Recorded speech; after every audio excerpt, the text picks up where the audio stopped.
Online course on entrepreneurship, week 8, business models. In the second lecture video, we are going to look at entrepreneurial growth strategies.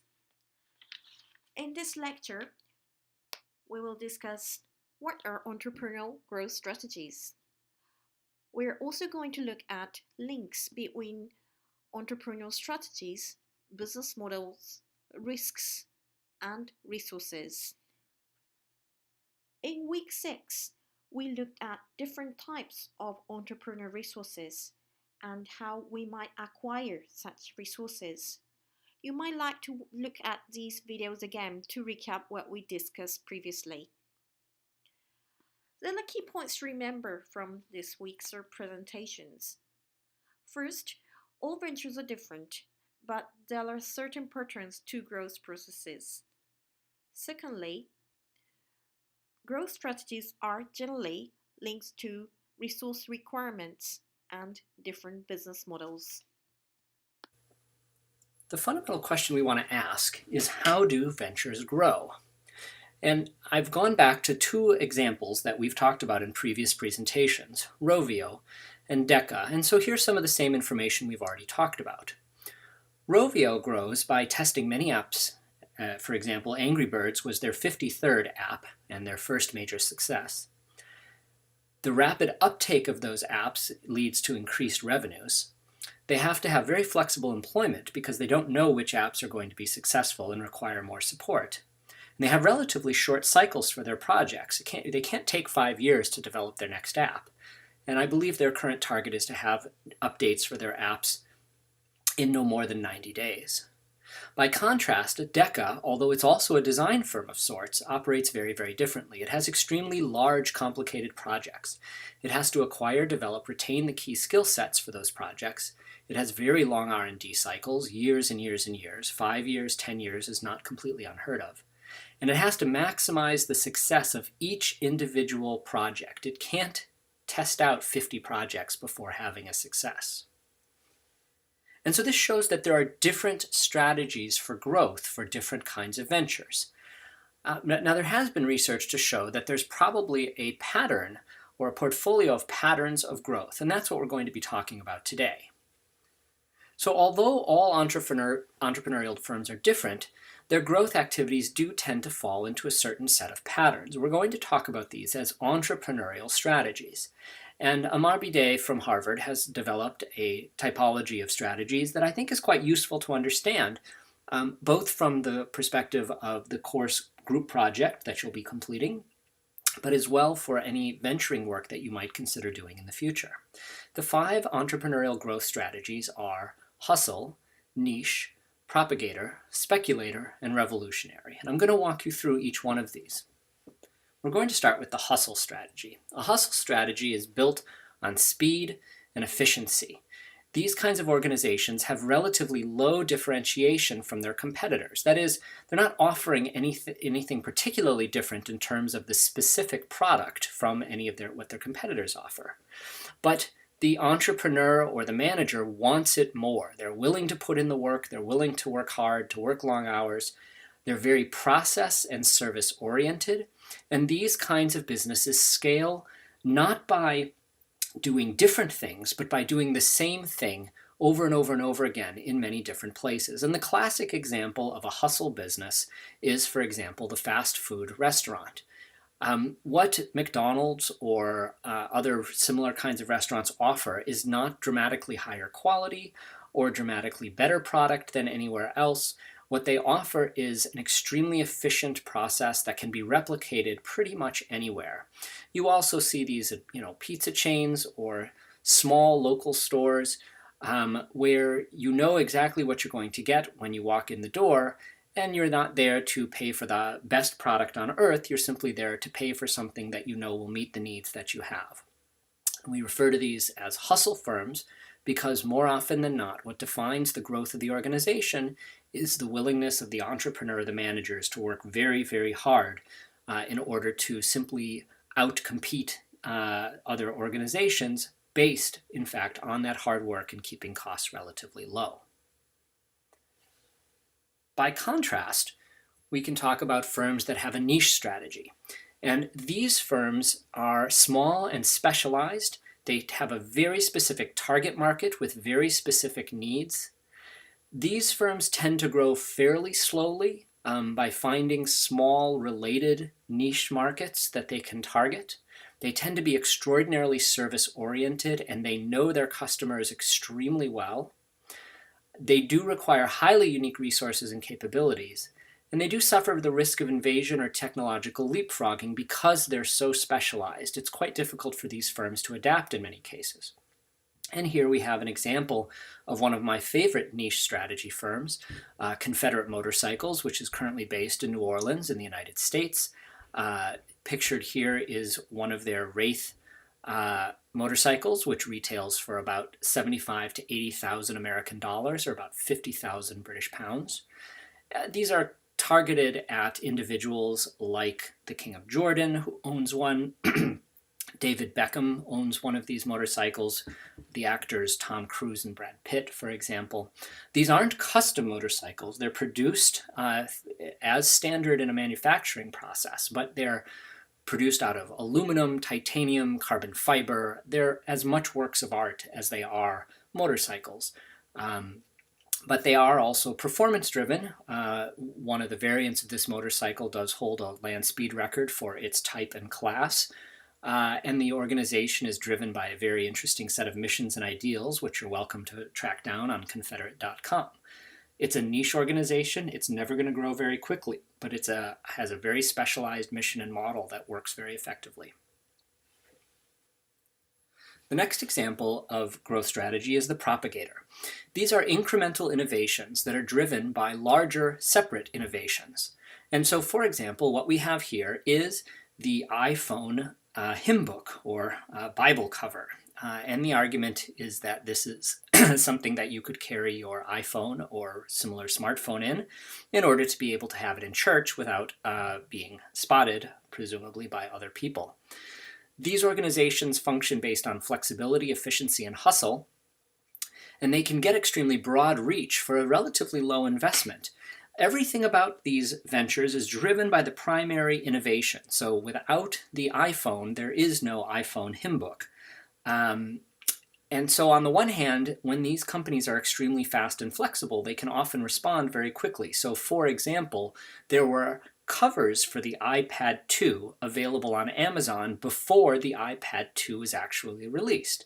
And that's because once these firms had fairly good information on the form factor for the iPad 2, they could initiate very rapid manufacturing because, of course, the covers are much simpler to produce than the iPad itself. But the strength of these organizations can also be their weakness. Just as this process can be done very quickly, should the form factor or other aspects of the primary product change, or if the primary product becomes obsolete or unavailable, then the market for these auxiliary products also becomes unavailable or can contract significantly. The next growth strategy is the speculator strategy. This is a completely different and much rarer entrepreneurial growth strategy. It involves a massive, uncertain investment. It requires extremely unique and specialized knowledge or information and usually relies on scale economies. It's almost always totally dependent on access to a key asset or intellectual property. And what we have, the image here is of a solar farm that is a large piece of land on which has been placed both a tower for collecting the energy and hundreds, if not thousands, of solar panels. What's happening in these types of organizations is the entrepreneur is speculating on the value of a specific asset. In this case, it's really the land asset that drives the entire process, because without the land, you can't have the solar collection facility. And land is sort of the classic speculator entrepreneurial investment, but there are others such as oil wells, gold digging, and there can be others like patent trolling that are much more technologically driven. The bottom line with the speculator business is that there is an investment in a unique and risky and rare asset. And so these are one of the most rare types of entrepreneurial growth strategies. I'd be relatively surprised to see any in the course project. So if you believe that your specific course project is a speculator strategy, you might be well advised to chat with some of your colleagues to make sure that you've got that correct, because they are highly unusual to find in the confines of the course projects. Finally, we have the other extremely rare type of entrepreneurial growth strategy, which is the revolutionary strategy. This involves a dramatic change in technology or application. It usually requires a significant investment to develop and implement. It has the highest growth and reward potential of any of these growth strategies, but it also has the highest risk of failure. And what we have visualized here is the changeover from the vacuum tube to the transistor, which heralded the advent of the modern information technology age. Other examples of revolutionary growth strategies could probably be suggested are things like Google, and some of the more interesting biotechnology companies like Genentech and so on. Again, these are very rare. They generally require extremely large investments. If you are under the impression that your group project is a revolutionary growth strategy, I would strongly encourage you to talk to your peers, because again, these are extremely rare in the course context. So why study these? Why create this sort of framework in which we can identify which type of growth strategies different firms fall into? Well, one, it's nice to be able to characterize the information about the different ventures, but it also gives us hints about some aspects of the venture that we really would like to know. For example, once we understand the entrepreneurial strategy, we get some ideas about the resource uniqueness requirements, the risks, and the growth potential for the business. Hustle businesses generally have very low resource uniqueness. They're relatively low risk, but they could have any level of growth, including extremely rapid growth in the case of things like fast food chains or other types of franchised opportunities. Propagators have relatively low resource uniqueness as well, have relatively low to moderate risks, generally have relatively low to moderate growth, and that's simply because it's very difficult to differentiate them. There are some successful examples of fairly large firms now in areas of smartphone covers, but you'll notice that for every large firm, there's hundreds and hundreds of small firm opportunities. And that's simply because the products are simply too easily copied. It's not, and it's relatively inexpensive to start one of those firms. So it's difficult for any one firm to have to get massive market share. By contrast, the speculators involve extremely rare resources, high uniqueness, and significant investment. The risks are therefore extremely high, and the growth can be of any type. These organizations could experience low growth in the case of situations where there's a fairly limited resource to be acquired.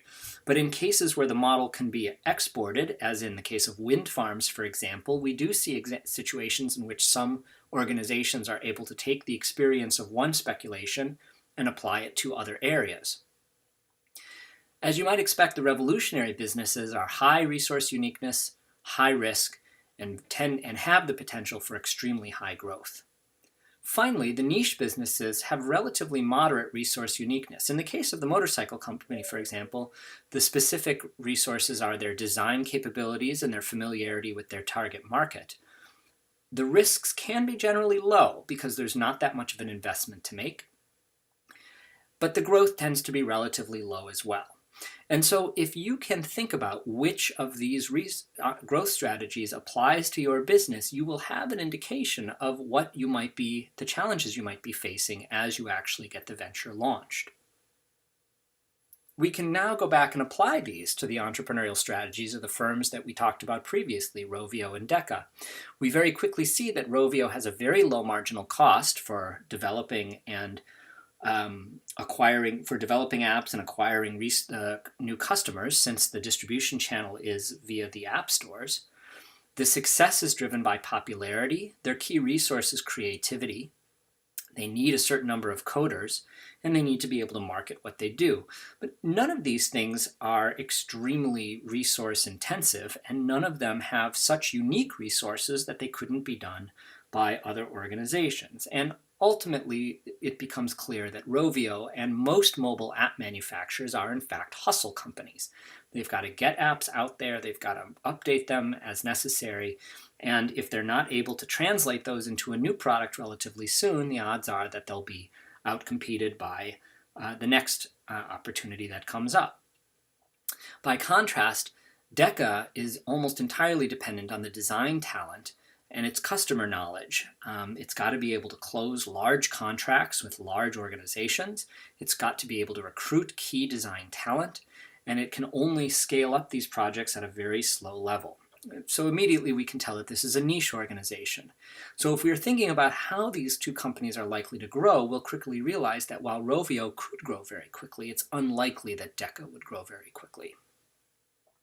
And all of this is important because growth is very important, both early on, but long-term for organizations as well. It's useful to think about how big is big and what makes big. And so here I've just taken a set of companies that I've chosen from across the globe. Obviously, there's a focus here primarily on more Western organizations just because of my own background and experience, and I apologize for that, but I think you could find similar effects in almost any listing of companies in any market. And I wanted to point out a couple of things. If we look at this list of companies and say which is the biggest company, we might argue that the biggest company is Honda because it has the most revenue. And this data, I believe, is 2012 or 2013 data. At the time, Honda had about $85 billion worth of revenue every year, which would make it larger than any of the other companies on the list. And there's Rovio at the bottom with only $106 million of revenue. But if we want to look at profitability, for example, we discover that, in fact, Honda is not the biggest company by profit. It turns out that in this particular list, Microsoft is the largest company by profit with $17 billion of profit. And the worst company by profit, interestingly, is Nokia at this time with negative $5 billion of profit. And so we want to make sure that we're aware that revenue, that is, how much sales the company generates, is not necessarily directly linked to how much profit it generates. In this case, Microsoft being the most profitable. And you might notice that of these organizations that I've chosen, the three most profitable ones all happen to be software companies, Microsoft, Oracle, and SAP, with Honda coming in fourth. But perhaps of most important is not how much revenue the company generates or even how much profit it generates, but how much value is associated with the company. And when we talk about company value, what we really mean is market capitalization, or in other words, how much would someone have to pay to buy the entire company all at once? And to do that would involve buying every share of stock that's currently issued by the company. And so we might not be too surprised to discover that Microsoft is still at the top of the list. After all, it was second highest in revenue and highest by far in profit. And again, we might not be too surprised to discover Oracle at second with $10 billion in profit, which placed it second on the list. But third might be a bit of a surprise. Third in this particular list is Amazon, which comes ahead of either SAP or Honda, even though it had dramatically lower profits than either of them did. And you might wonder why that is, but we probably would guess that it has to do with the fact that Amazon is probably growing faster than either SAP or Honda and has broader long-term potential than either of them does by expanding into other markets. And so even though Amazon has much lower profit than Honda does, or has lower revenue than Honda does, and has dramatically lower profit than either SAP or Honda, it's considered to be a more valuable company than either Microsoft or Oracle, probably in part due to how fast it is growing. And we can see this effect as well by comparing Nokia, which had the worst profitability, but it still has decent company value, although a lot less than it used to. And in addition, looking at Rovio. Now, the company valuation for Rovio is an estimate because Rovio is not a publicly traded company. And so this is an estimate based on one of its recent financings. But even though Rovio has fairly dramatically lower revenue than Domino's Pizza and relatively lower profitability than Domino's Pizza, it's assumed to be worth nearly twice as much as Domino's Pizza. And that, again, is probably due to the fact that Rovio has higher profit margins and also has much higher potential growth, or at least investors believe it has much higher potential growth.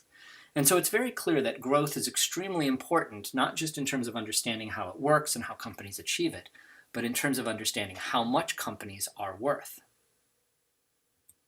We've covered the following topics in this presentation. We've talked about entrepreneurial growth strategies. We've talked about the links between growth strategies, resources, and risks, and also the importance of growth and the growth strategy in value creation. If you've not already done so, you should review the assigned readings for this topic. I also encourage you to discuss these topics with your colleagues. You might consider listening to these presentations with your project group.